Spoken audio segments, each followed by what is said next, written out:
Hello, hello, hello, and welcome back, everybody. Game number 3 here, getting underway for this best of 5 between Mineski and Execration for the ESL 1 Genting Southeast Asian qualifiers. And Execration are 2 games to the good. Game number 1, 18 minutes, back and forth, Megas against Megas.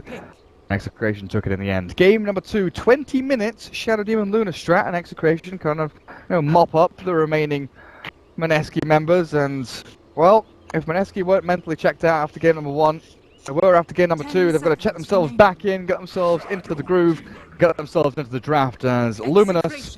Going to see SD Luna again. Maybe. They're thinking about it. Trying to find out where Luna was.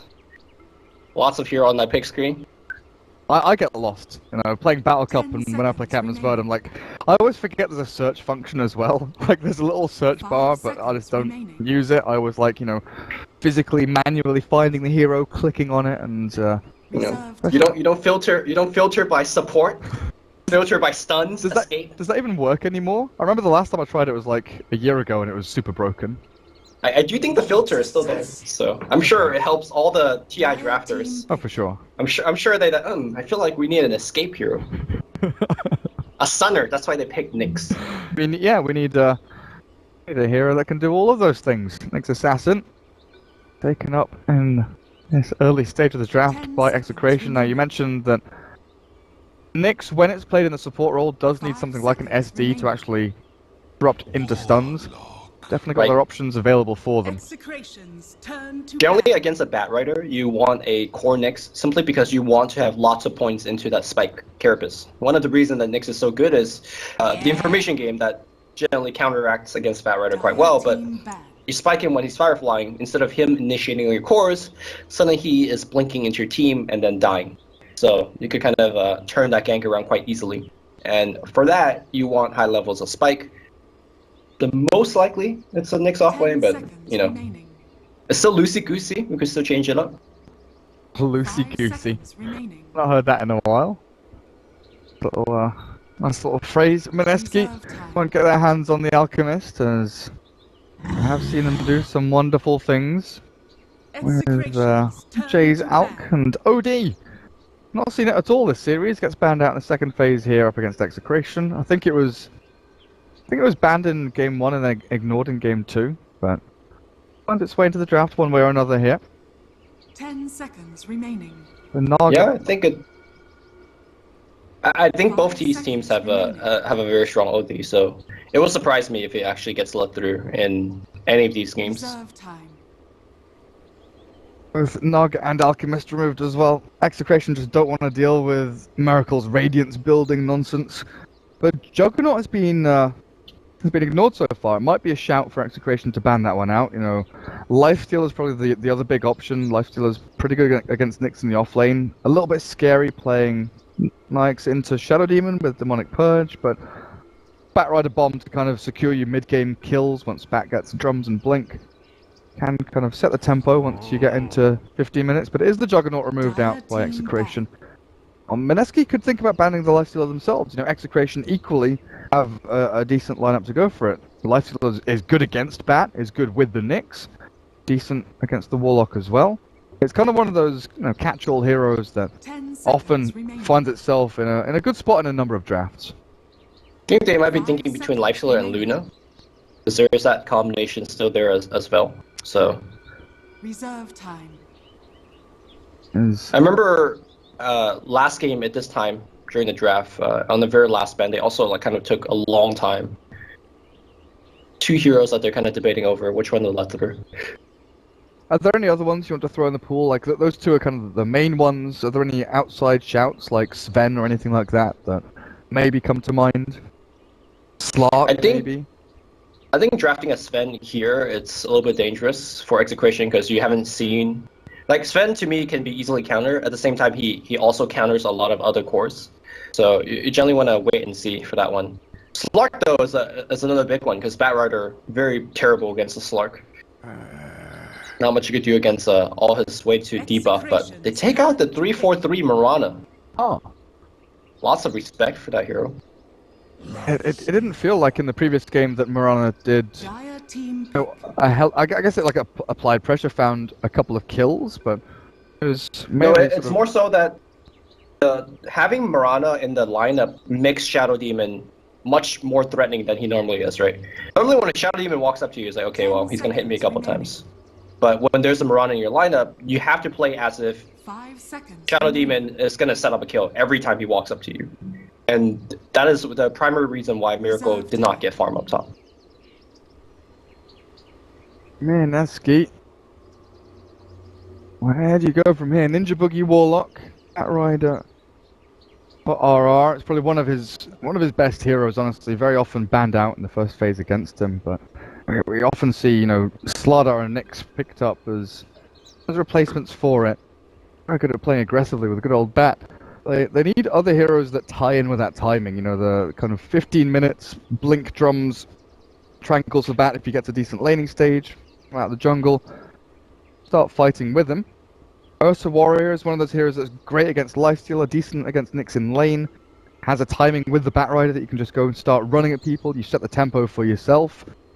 But picking it up this early, and again, this Shadow Demon is kind of a limitation for Mineski's draft all the way through. I keep thinking about all these heroes that would be good against Execration, and Shadow Demon's just like, I'm here, I'm good against all these heroes that are good against my team. So annoying picking into SD. Yeah. Well, Rubik though, I don't know if it's a good Rubik game per se. A lot of these heroes can get up to his face, but there are some decent steals. Disruption being a hard one to pick up. Nyx Assassin's Stun is a good one to have on your hand as well, but it feels like more of a filler pick, right? It's just one of those things that you have a good Nyx, or you have a good Rubik player on the team, you just kind of grab it. Dire team pick. Absolutely. Sand King comes out. Again, still relatively open, but Mineski. So, who's the support here? Sand King or Nyx? I'm not sure. It's hard to say, right? I mean, you mentioned the fact that Nyx would like to get levels for the Carapace up and running against the Bat Rider, and it would be nice to go and like hunt the Rubik and the Warlock, but like Sand King's Blink is super important against things like, you know, Chaotic Offering coming in, you counter initiate and potentially even find the initial jump to kill off the Warlock. Well, if it's a support Sand King, 343 in the last 2 games has shown that he has no trouble farming up. You know, even when he doesn't, you know, necessarily need to have a dedicated lane to farm, he still gets to his items. Ooh, the J-Puck. Execration's turn to bat. Nice. More control, but team fight is ramping up for Mineski. They've got, I know, a lot of things to throw into the mix. Lacking in tower push and physical damage, though. That's the one big weakness that currently they're facing. Remaining. I mean, I mentioned Sven for Execration. 5 seconds Maybe think about remaining. Sven for Mineski here. Farms up really quickly, quite decently. Warcry's great against the Lifestealer. Blam him down onto these Radiant heroes. And it's not a hero that kind of gets countered by, you know, getting disrupted or anything like that. You want to go for BKB. You go in, you blink, you kill SD. And if you've got Dream Call and Warlock Golem and maybe even a Lasso, again, it's just one of those heroes that outputs damage so fast.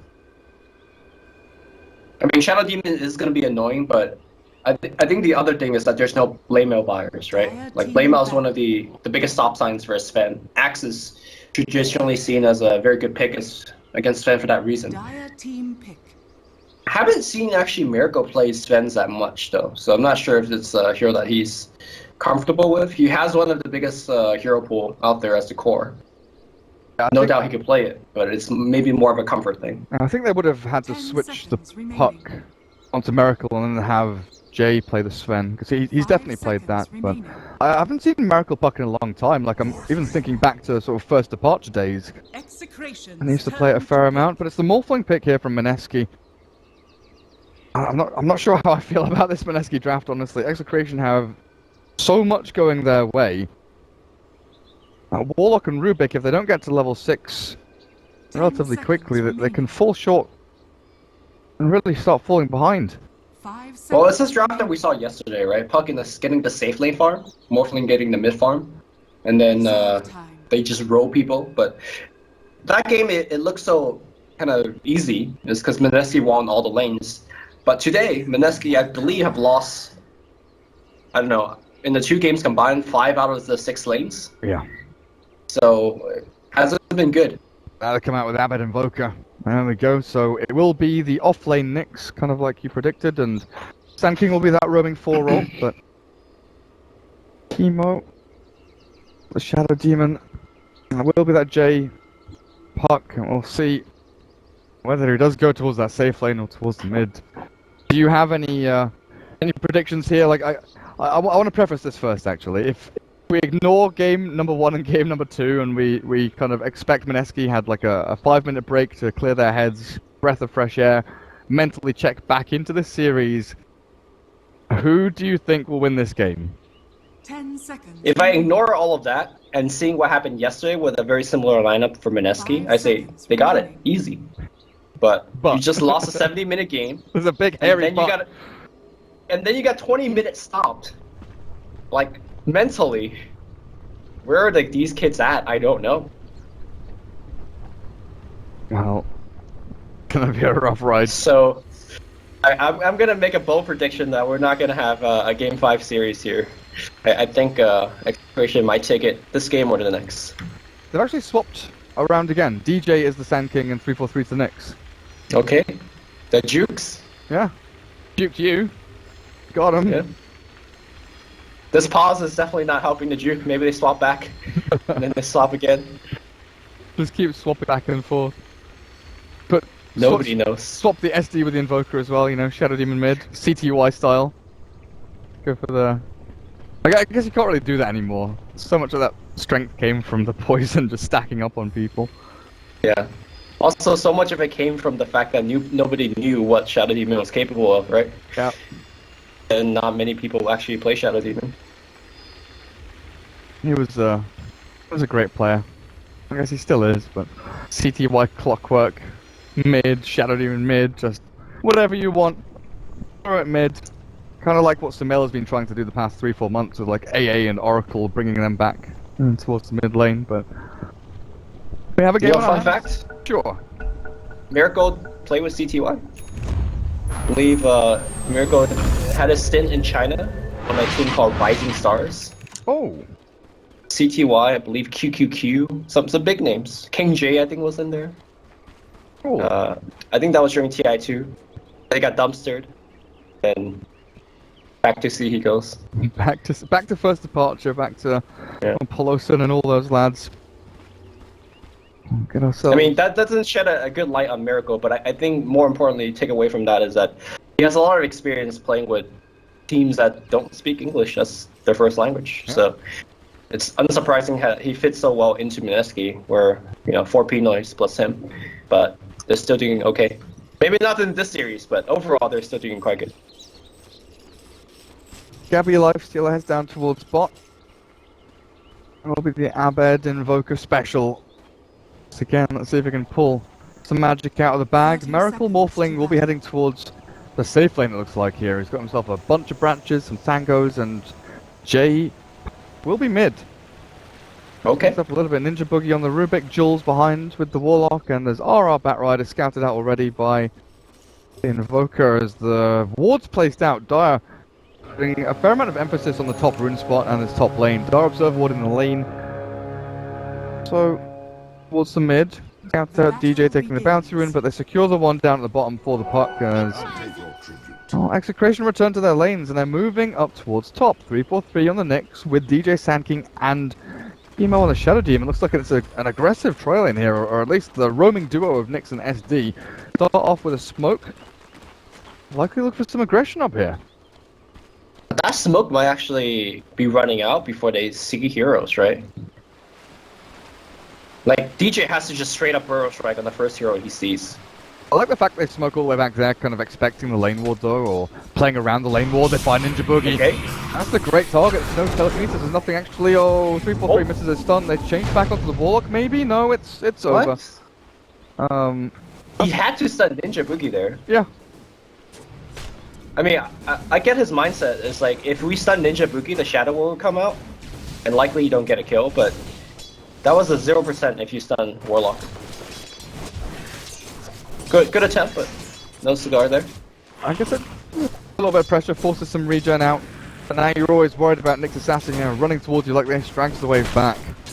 Right. Nice little last hit out from 343 as well. Other lanes, how are we doing? So Lifestealer is in a 1v1 against the Bat. He's got Stick, he'll have Rage. Napalm shouldn't be able to do too much to him in the short term anyway. Raging Potato mid against the Invoker, and Abed looks like he's outplaying and out-manipulating these creep waves a little bit. There's a good old creep wave stack there going through onto Jay, but still Abed gonna get himself a deny and a footprint as well as that, and burning through his regen. He's had to bring himself out another set of tangos as well. Yeah, that's gonna delay his Anti-Mage, especially when Bimbo's gonna go for bottle. He's gonna just out-regen a bit quite easily. One thing I have to mention about this offensive tri-lane is that it's nowhere near as strong as the Luna tri-lane. Simply because that even if you set up a disruption into a impale into a burrow strike, there's not much right-click damage to follow through. The danger of the other lane was that Luna's aura provided so much right-click that one stun was really all they needed for a kill. It's quite different here. Did a cool little move where they split the Warlock across from the side. I thought they'd maybe go for an aggressive play onto this top lane, but Jules makes his way back into the lane while the stack and the pull across.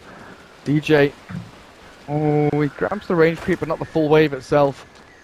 Flying a little bit here away from Miracle's Morphling, but still getting a fair amount of CS. Batrider, speaking of CS, is doing very well for himself down on the bottom lane. 12 and 2 so far against Gabby's Lifestealer, but this is just the initial stages where Bat should have a good time for the first sort of maybe 3.5 minutes, and then Lifestealer comes out with like level 2 Rage, Falling Blade, and starts completely destroying the Bat.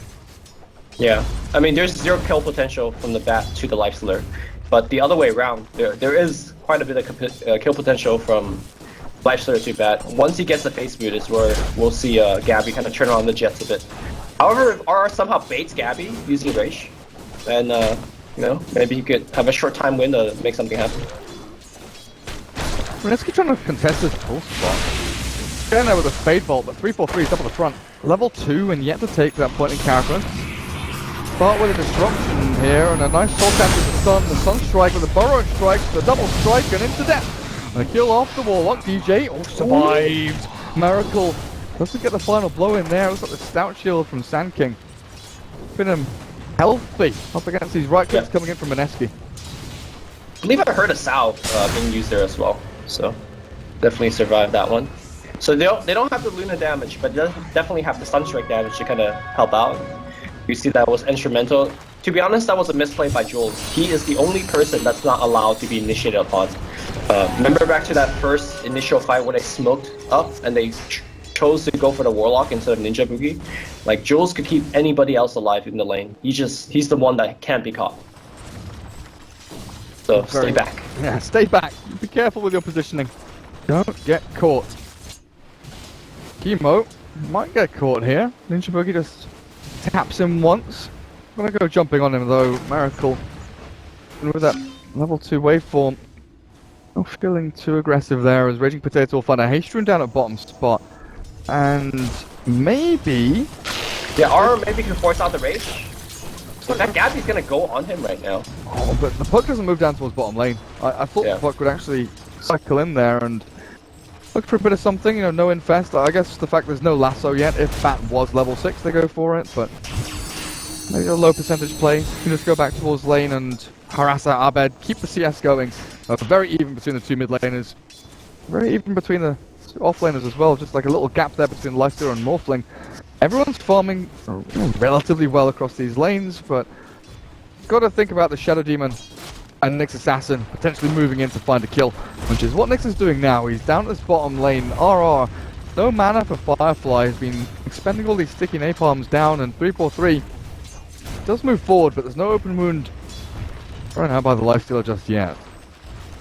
By the way, this is kind of a dream game for Puck, where you have a tri-lane versus tri-lane situation.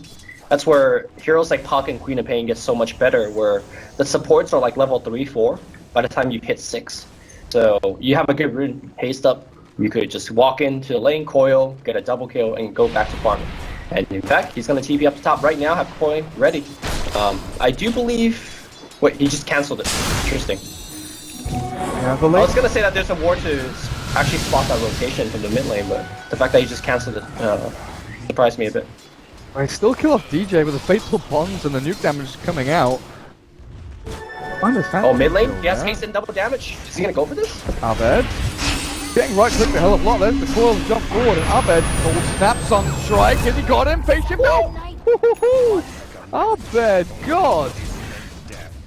He had the right idea, the Puck did. Like, he know the Sunstrike was coming, but I think he maybe mistimed it a little bit, and Abed turns the kill around.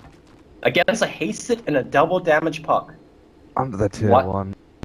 So that's the thing, I think he had to phase shift there because of the cold snap and the right clicks from Lord Spirit, but then the Sunstrike was timed so it would land after it anyway. He was pretty much dead regardless because he jumped in under the tower, but... You know why he survived there? Infused raindrops. In fact, he brings out a fresh one. Very often, mid just gets one and just call it a day, right? You don't get another one like this. So he knows. So good at Invoker though. That mana regen is sick. On top of that, nice little bit of magic damage block. Forced RR out of lane now. They've swapped the two supports down towards bottom and given Gabby even more security in his farm, and they could maybe even look to push tier 1. They've chipped away a little bit at it, but the Batrider's got nothing to do down there. He might even just buy up his bracer and head towards the drums at this point. With 1,000 gold, how important is a quick blink here from Mineski? I think drums is a little bit better, simply because rage is so good against Batrider. You have disruption, you have spike carapace, you have a lot of abilities that are quite good against a blink dagger initiation. However, if you come in with drums, your whole team will also come in with you. And those abilities are not necessarily good against, 3 or 4 heroes. Nyx is even at the mid lane, Carapace over onto that orb from Puck, but still refills the bottle. Arcane Rune's pretty nice. A little fairy dragon as DJ. 7. No points in Sandstorm, and this Observer Ward is going to scout him every step of the way as he retreats back to his tier 1. Surrounding the creep wave, but the dive comes through, the stun is there, the Duke call down onto DJ. TP's coming, try and save him, but he's already dead. 3-4-3, Carapace onto the Batrider now. Flame Break pushes him away. He won't be able to get the catch. An orb forward won't land onto him, and 3-4-3's Nyx is okay there. Baits them a little bit deeper behind his tier 1. That's five people from Mineski looking for that one kill on the Sand King. This opens up the map for Execration. Yeah. By the way, in that engagement, you saw that Miracle waveformed first to start the team fight. That's a very important move. He actually put the Infused Raindrop on cooldown, allowing the rest of his allies' nukes to go in. In particular, making sure that high damage nukes able to do the full damage and seal the deal there. But like you said, Gabby, getting the free farm bottom because of the 5-man rotation top. So already putting the tower very low. In fact, looking for a kill. That's going to force the TP. Sunstrike coming through. Ninja Boogie dodging away from it. He is juking. He is baiting. And now Gabby might be dying. Lasso. That's the stuff here coming out from Chemo. But Puck is already there. Gabby needs to go into a creep. He doesn't have that cooldown. Gabby will go down. He has rage, but silence all throughout the time. And well played by Mineski. Ninja Boogie walking into a Lifestealer to dodge a Sunstrike. What a fucking player. That was honestly great stuff. Infest on cooldown, unfortunately for the Lifestealer, couldn't put himself away. It's a big kill, which is claimed by the Puck. Now with Treads, 900 gold. Buying the second null just yet, so this Veil, quite often we see it like Brown Boots Veil, you go for the full rush of it. Might be that Blink Dagger from Raging Potato coming out here for that initiation tool, while Batrider is going for the drums. Has it completed now, RR. Oh, he's got the recipe. He's just slowed down here from Execration. The Shadow Demon and the Nyx, they're not applying that much pressure across the map anymore. They're not TPing and setting out team fights, mainly because of the way that the lanes are being pushed in. Lifestealer wants the tier 1 bottom, so he's the one that's getting TP'd on by the enemy. 3-4-3 does make a little sprint movement into this dark jungle thanks to the haste. This feels like they're buying time for this Sand King Blink. Play the slow-paced game, calm the tempo down, get the Blink on Sand King, and that's when you ramp it up. Yep. I gotta say, for the first time in 3 games, Execration hasn't just dominated every single lane. I think they're winning the lane stage. In fact, that will put a stamp on it as Execration gets a solo kill on Morphling up top. And that's Blink for Sand King. So this timing is about to hit. He can go back home and regen. Maybe they look towards mid lane. The orb is used there. The Carapace and the Meatball. Oh god, Jay. Yeah, I think that's your end. Alright, never mind, they won the lanes. Pretty Just much. as I was saying, they're okay. Losing that, like, they kill. That's the thing, like, they kill Lifestealer, and it's like, okay, cool, great. You've got this, burst of potential. You can sit back maybe a little bit, get some farm, hit level 6 on Warlock, everything's going to tie in nicely, drums on Bat, and Morphling can farm away freely on top lane, and then you lose both of them. Towered bot will be denied by the Bat. Good ward from 343, but the trouble is, Bolivia was scouting out there, getting pinged by the partner. 343. He just missed the stun. He's dragged back into the Firefly. And Warlock just did what? Warlock just dropped his rock for DJ. DJ's like, okay, I'll throw a strike out. Okay. Now big ultimate on cooldown. At least you're gonna get a tower out of it, so it's not all bad. I mean, one thing to mention is that even though Mineski is getting out farm, I don't think farm is a big deal in this game. Like, it's really up to Mineski to get kills now. Kills are what's gonna decide this game. We're looking for one on DJ, but he Burrow Strike and blinks. Back. Across that tree line. Puck sitting 200 gold short of the Blink Dagger, but they've got sentry down. 3-4-3, the character's there. His raindrop saves him a little bit. The Sun Strike is going to land on Puck's head for a good amount of damage, but the next assassin was all dropped. The Shadow Word, the Fatal Bond. Warlock finds the kill. No one's rotating in to try and finish anyone off or converge onto this team fight. The rest of Execration still farming back behind as Gabby finishes off his armlet. Okay. Bad Rider, open wounds into Cold Snap, and way too far forward. The orb from Puck will fly across the front of them all, but this is where Lifestealer just goes to look for Sand King or Nyx, infest inside of them. Start looking for the pickoffs. Mineski has to be very, very scared about this, because Miracle's going for that Lincoln's build. He's got the Perseverance. He needs to farm for the next, 5-6 minutes. The Puck Link Dagger should buy them a little bit of time, but they would... this is the thing, with the Warlock dropping his ulti at top lane, even if they'd killed DJ, I still feel like it would have been a waste. Because they need this Warlock ult to go and fight with the Puck, with the Rubik, and control the tempo for the Morphling to get some space. Is Raging gonna get Sunstrike there? He is. Oh god. I don't know if you were watching the mid lane, but Puck traded hits against Fort Spirit and a whole creep wave. Then forced to jaunt out. There was a ward that gave him a Sunstrike opportunity, but Blink Dagger's online. Raging Potato needs to make magic happen with this. Gabby gets a Warlock kill, but might actually trade his life for it. That's gonna be a good one for Mineski to start things off. All of a sudden, 4 Mineski heroes are up at top lane. Shadow Demon and Sand King both ran the hell away. Abed's still farming away at mid lane. He's going towards the Aghanim Scepter. He's like, hey, oh no, he's not actually. Point booster, and then buys himself boots for travel. I was gonna say he's 800 away from the Ags, but BOTs, they will give the opportunity for him to sort of sit on bot lane, and the hunting power of Mineski, sure, they've got Blink Puck, but kind of going to know where they are with the help of Nyx Assassin scouting out. Ward coverage not out there just yet from the Radiant team, but they jump onto TJ top.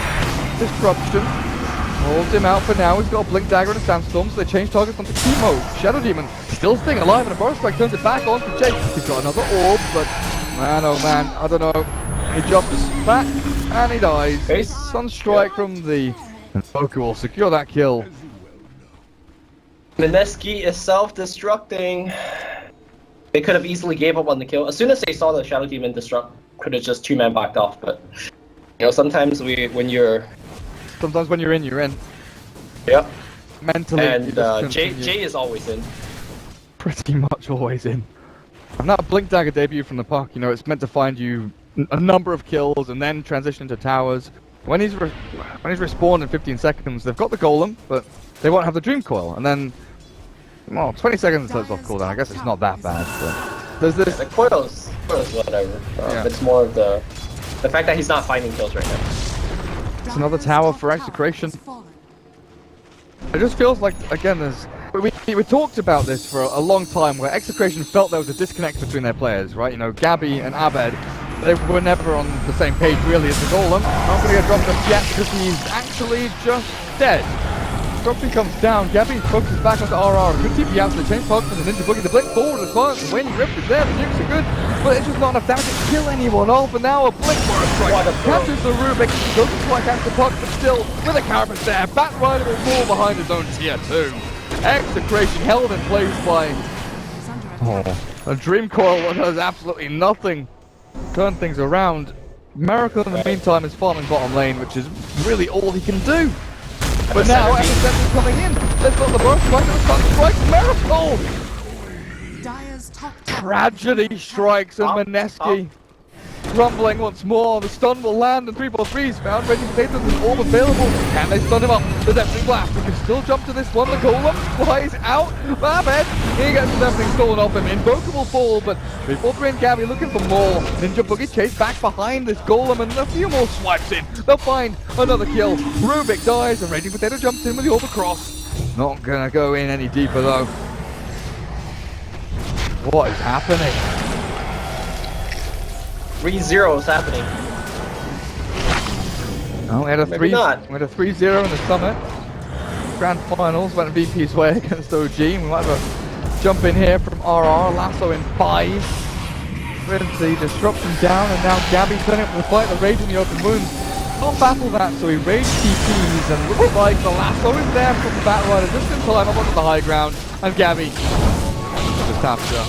Looks down. He's king of the hill, but the plebs are the ones that are killing him. The plebs. The plebs. Sunstrike? I heard it. Where the hell did it... Hello? Ooh, nice. Fountain? Nice dust up top here. RR. Gonna go for a kill. Morphling comes right back in. Miracle. Gonna get a return kill. Alright. That's 2 kills, but you said Sunstrike got the puck in the fountain? Yeah, I guess... I hope Puck was like being under vision or something. Otherwise, that was like a godlike blind Sunstrike from Abed. I didn't see the situation, I just know he Sunstruck the Puck in the fountain. Either way, another big kill, but Mineski, they're finding some trades. It's not all snowballing out of control, you know, the little dip back in net worth there from 7.5k down towards around 6,000. Mineski, they're grasping at straws here, but every time they throw that Warlock ultimate, Execration do have to be very, very careful with their step. Yep. Dire's bottom tower. Execration doesn't have an overwhelming advantage that they could groove on 5 and take towers, so there's still game left to be played. Especially when you have 2 of the game's best pickoff heroes, Bat Rider and Puck. You could just create some space. I mean, Morphling is very far behind, at like 3,000 to be exact, but that's not so bad if you just find, let's say, 2 picks onto the Invoker. You're kind of right back into the game. 10k net worth Invoker finishes his Aghanims 19 minutes in. Abed looking pretty good. And DJ has a buddy inside of him. Lifestealer. With the Sand King and Jules. Oh, Jules. I mean, he actually doesn't get taken out straight away. I thought that was just going to be an obliteration of him. He gets the fatal bomb down onto a couple of people. Finally falls to the lasso over onto Nick's assassin. 343 silence and the kills on the waveform, but the tornado catches him, sends him into the air, and the stun sword. DJ turns back, Infest out, and RR to focus. Gabby turns onto him with the rage. Right clicks come through, but it's not quite enough. And once the Dream Coil down, Miracle waveforms away, and Mineski, they disengage. They retreat out, and will finally lose the Rubik though with a good burrow strike from DJ. And look for the tier 2. Considering, not the worst trade, considering that you just lost the Warlock for free, right? And of course, he will have Warlock ultimate at the end of this fight. The Pug wasn't even there, so wasn't the worst considering the situation they're in. But Mineski can't just settle for trades. They need more, right? They just need clean kills into objectives, and they might want to get one on DJ mid. Well, jumping with the silence. There's no lasso. Oh god! And DJ. Like he might even have been able to turn that back on. So strike face. Oh. I see he's phasing for it. Yeah. Look, he's not going to get caught by it this time. Stuff from Jay, addressing the issue. So Miracle finally has his Lincolns. Jules is walking around looking for the 4 staff. Items are slowly coming in here for Mineski. It feels like it's a little bit too late. As Abed's already looking for his next big one, 2,000 gold saved in the bank. Invoker just like racing ahead of everyone, even throwing meatballs to farm creep waves. Whack down onto Miracle with it as well as RR. Catch the Nyx, the Carapace was there, but he's already dead. Oh, won't be able to come in. Do too much about it. Yeah, and suddenly Puck has Dagon, so like I mentioned earlier, even though Morphling is very far behind compared to Abed, but you get picks, you extend the game. A 3k net worth lead right now is a lot. A 3k net worth lead in 40 minutes of gameplay is not that much. So drag out the game. You got, in theory, the best late game carry in this, between these 10 heroes. So. Stolen there. Open wounds. Not the favorite. Fell to steal. Smoke behind the tier 1. This Warlock just throws the fatal bonds. There's a gem out there from the Bat Rider as DJ. I'm hunting for Jules, but he won't be able to find him. Crawling up this area around the Roshan pit, but this is buying time for Mineski to actually get some farm in. Miracle. Now he's got his Ghost Scepter, he's closing on an E-Blade. He's just needs the Eagle Song, it's not massively far away. Another 4 minutes of farming or so and he'll get himself towards that. Maybe a couple of kills here and there, but there's the Dire Scan. In the movement across near the Roshan pit. They might expect them to be in the pit itself. Yeah, that was a Roche check scan. So I think Bat Rider is gonna Firefly in and look at things. Dire's middle tower is under attack. See that there aren't anyone in here. They will see Nyx if the Bat Rider goes in. And then drop the rock on DJ, the catch people free as well, but there's the Carapace back onto the front back of the Meteor, catching onto RR, and he's gone, he's done for, but Pudge comes in, oh RR! Alright, a little bit longer than expected, but there's the dream call of DJ, with the upheaval down the Sand King. He's chased back out and dies, but in the meantime, Lumi, Abed is going absolutely ham here. He's killed off 2, he looks for a 3rd one, Miracle's managed to retreat this one out, the Ice Wall is dropped, there's a nice shadow amulet, but they've got the reveal, sentries down from Jules, self-destruct. Chemo, find he has fallen. Buyback from Rubik came through to turn that one back around, but where was the lifestealer in all of that? The lifestealer, he got the gem and he just said, I'm going the hell out of here. Like the fact that he got the gem made him want team fight, even though it was a 3-for-2 trade with a Rubik buyback. I think that in itself is already pretty good. You take the gem away from the Bat Rider, suddenly Nyx Assassin becomes much stronger. I really like Gabby's decision making there. Like, normally Lifestealer with 4 HP, all his cooldown, you should be fighting, but it was the very valuable courier for the gem to make it out of there alive. Got the gem and pieced the hell out. 2 TPs towards top. Aging Potato. He's orbing forward, but look, Abed's cutting the wave, now he can blink and go towards silence. No, last goes there first. Puck holds onto the spells. Abed. Oh, buddy. Killing spree goes the way of the Puck. That's a big pick off. Abed being a little bit creative there with his farming patterns. Ninja Buki has Meteor, by the way. That's like an ultimate worth of damage if you think about it. Yeah, with a Dream Coil and a Warlock ulti, Fatal Bonds thrown into the mix. Yeah. I would just smoke up and go for a fight. Maybe they need to wait for the Warlock ult, but they have that ready. Let's go. What about this Nyx Assassin? Blink Dagger's nearly here. Yeah. 343 will have that very soon. I think the problem that Mineski's been having is that they are maybe becoming a little bit over-reliant on the Bat initiation. Every time Bat jumps in, the target that he grabs gets immediately disrupted, and then Mineski gets counter-initiated by like Spike Carapace, Impale, Meteor. So I think you kind of have to play like a 1-2 punch kind of thing. The Bat Rider goes for one, ideally the Shadow Demon, and then the rest of your team goes for another target. I find it's too hard to just kind of single target relies on the Bat Rider to do the one thing. Morphling. E-Blade is hit soon, they jump onto a replicant.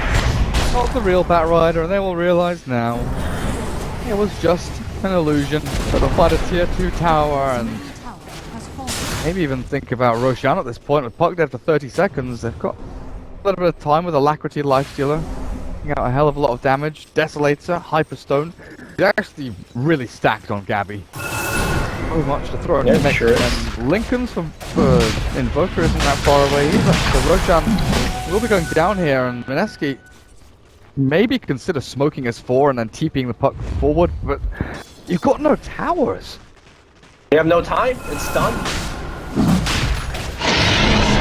So Radiant Scan will make sure they don't get like stabbed from the left. They will move across to the right. 3-4-3, high ground there with his Blink Dagger. Now Morphling E-Blade. Maybe they can do this. Look for Abed, look for that kill. He got Aegis, but come out of the fight. Pushes down some others. They jump in with the burst strike. Oh god, no! The golem dropped down with a bit of bombs as well. Mineski have only lost 2 though. In comes the Meteor Sunstrike and Morphling. Losing so much HP, has to retreat the Warlock. Oh, running away. He's open wounds. Gabby will slow him down the epicenter. I don't know where it is in the background. I can hear it somewhere, but Miracle, the fight against the life stealable puck, has found the Shadow Demon kill. The trouble is they've lost so much, and Miracle might lose his mana here. He turns back to kill Invoker, but barely. He's gone. With 100 HP. Base. Survives with the Aegis, and Miracle does get back to base with a replicate. Oh, it's a 3-for-2 trade, but honestly, the 2 cores survive from the side of Mineski. That's pretty much all they care about. At this point, Rubik, Warlock, they're just, you know, kind of extra filler heroes. Batrider's essentially done. I mean, he would like to have a BKB, but what's going to end up carrying the game is your puck and your Morphling. And the fact that they got kills and didn't die is all Mineski could ask for. Puck upgrading the Dagon as we speak. But again, kind of slightly favorable trade for Execration. Every one of these fights are slight favorites, and they add up. I think it would have been like a 1 fight for Mineski if only they'd taken the Aegis from the Invoker. Like that would have been absolutely huge for them. Keeping their Morph and Puck alive, like you said, and then taking that leeway away from Execration, but Abed holds onto it. Now they'll look to take out this final tier 2 up at top. Defense is not available here for Mineski without Warlock Ultimate. I could In Tornado. Glasso, but 3-4-3 sprinting around in that Vendetta while Miracle continues getting a split push on. By the way, very uncharacteristic of Abed. Looks like he's going to go for a Lincoln Sphere first, but up against the Batrider, so great choice. Gonna get lassoed or Dagons, and there is the jump in. Life Stealer zapped down there, actually killed off very quickly, thanks to the fact that DJ missed his Burrow Strike, the Dream Coil onto SD, as well as tanking deep inside enemy lines there. Combo down to the Batrider, but it looks like will be okay on 50 HP as Abed Tornado to try and slow this advance from an Eski DJ. Blink back and away, and 3-4-3 is ready if he needs to tank this one. Eski want to chase this. Raging Potato jumps forward, Sandstorm, a TP out, Abed, nothing to cancel, and DJ's out as well with no stuns. The Flame Break doesn't even cancel TPs anymore. That was a clean kill though. Lifeslip being the big one. Lifeslip put a lot of trust on the Sand King, and the Sand King failed the trust test as his Burrow Strike a tiny bit late. As a result, they lost the Lifeslayer inside the base. And a lot more time is bought. Again, if you look over the network graph, what was a 3,000 network lead for the Invoker versus Morphling, now down to 2,000. So, as time goes on, Morphling is going to catch back up. He's already, you know, providing a lot in these team fights. Definitely is. And against the Life Stealer, it's kind of a weird thing, right? While Rage is up, Gabby does a great job against the Morphling, but once Rage goes down, that E-Blade makes sure he can't hit people, he can't feast and lifesteal, he can't really do anything, and 2000 HP may seem like a lot, but still very susceptible to just getting zapped by the E-Blade Dagon combo of Mineski. 3-4-3 is going to go for a scouting mission. I think currently Miracle is not interested in kind of 1v1 against the Lifestealer just yet. He's more looking to get the quick kills, whether it's on the Shadow Demon or perhaps on a Nyx that has used his Life Therapist. And they cancel the link of that with a mana burn. The Rock is dropped, the Miracle's still alive. He plays back on the DJ. And zapped down by the Dagon from Raging Potato. Batrider wants to try and get into this one. Full Snap Blink, both expect. There's the Firefly going forward with the Flame Break. Won't be able to catch him now. The Cold Snap comes in, but the Dream Coil to Abed. Raging Potato's got into the Invoker in the back. And 343 has a stun, but he's got no life to give. Miracle has actually run into the life stealer. The bash has come out. E-Blade is dead. Keeps up alive again. Wins the disruption. Ice falls down as well, and Miracle trapped. Sunstrike will not land because the Force Staff actually kept at bay. But here comes Gabby. 1-2 punch. Kills him off. And into Boogie chase down as well. While Abed faces off against Fiend. The punch will be able to face shift. Not jumping out. Deafening blast kills him off. And Abed will look for Jules as well now with a cold snap into the tier 1 tower. 4 for 3. Bat Rider, the only Mineski hero alive through it, while Life Stealer and Invoker. Sure enough, they lose that Aegis, but get a lot out of it. Yeah, that was a disastrous fight, considering the fact that they just killed Sand King right from the get-go, right? They got initiated upon, which is unfortunate for Mineski, but great rock by Jules, kind of turning the tide of the fight. They got the Sand King kill, and they decided to continue the fight, which I think made sense at the time, but underestimated the Aegis on the bed. He basically was just uninterrupted. I think Puck chased him for a bit, but just did way too much. Oh, 3-4-3, barely misses the stun, but I think Tornado, Sunstrike combo, Bat Rider. I'm going to start running out of words to find how destroyed the Bat is getting here as Invoker, but a full lane of racks goes the way of Execration. DJ, or a strike to get his Yule Scepter complete. Oh, move towards the mid lane as well. Gabby, Black can jump on him, they can move the Lincolns over to him, there we go, but a little bit too late with the Oil. No, armor follow from Gabby dies! E-Blade throws a 3-4-3 and Abed. Okay, you can find the enemy, DJ comes in, Ninja Boogie's still alive, still the Burrow Strike, turns around, won't stun up onto the Invoker, who's managed to flick himself away while Timo is aiming, feed himself. To the arms of Miracle he goes. Well, one rack's down, but Mineski boy's still not giving up. You know, one thing that I was talking to Scant about his team is that he feels like his team actually played better when their backs are against the wall like this.